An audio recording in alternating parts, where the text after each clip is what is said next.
Mic check 1 2 1 2. Yeah, one time. So listen. Hakika. You know what time it is? This is my Zona session on Freely TV. Free.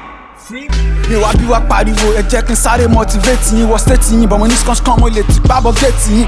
Bọ́ ṣe mọ̀ mi campus mi lọ́mọ mi fúta, tí bá mọ́dà beat àwọn èèyàn máa ní mo broke. Àbẹ̀ní mi ṣòro bí agbọ́n láì kì í ṣe sàláwà. Ẹgbẹ́ ṣùmọ̀ kọ́ níyàn, àmà lọ ń ṣẹgbẹ́ ṣàwámà.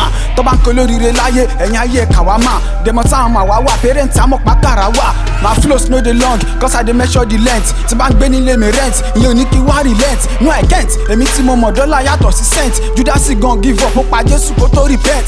Láìlá, ilàlá Muhammadu Rasulullah. All these rappers claim me God, I swear to God they too dey lie. Pikin wey dey find party rice, no suppose fear dance. Na me be that rapper wey make your best rapper bend ass. Make I tell you one thing, I swear I no go lie for you, I lie for you. If I tell you say I fit to die for you, cause I no be Jesus or your mama, I no go cry for you. Just give me NSC like Rocky White, so I go high for you. Ta ló fẹ́ gbé mi náà, ta ló fẹ́ bẹ́ fún wọn ní lẹ́gọ̀ọ́, ta ló fẹ́ jẹ́ Bàsúkà ní gbàgbà, alágbára ló jẹ méjì náà, ta ló fẹ́ jẹ́ kàkàràkà mọ́ àbíkan kéré kọ́mọ kékeré kọ́ máa kún yọ́ mi kéré. Tó bá wù mí mo lè bá yín ṣeré, tó bá jẹ́ lọ jìjà èmi nìkan péré kí tó fi mú ìfọ̀n fèrè. Má jẹ́ bí kílíṣì, má bí ṣàtún bí ìṣeré wèrè, gbé mi sórí bí ìṣkèlé lírikálì ó ti pẹ́ tí mo ti bá àbọ̀ sún ẹ̀ lè pè mí líríkù wèrè.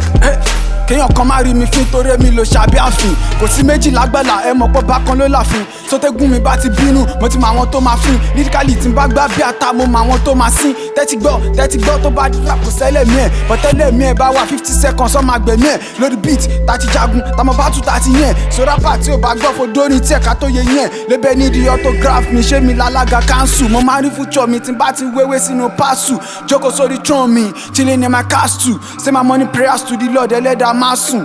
NSC ló sọ pé never stop never settle, orí mi gbá fún rap bí omi gbóná nínú kẹ́tù. I'm a killer boy, mo lè pẹ́ fún mo lè pẹ́ tù, tí success mi bá pa ń gbé, I'm sorry I won't pet you. Yeah, one time, so listen, Hakika.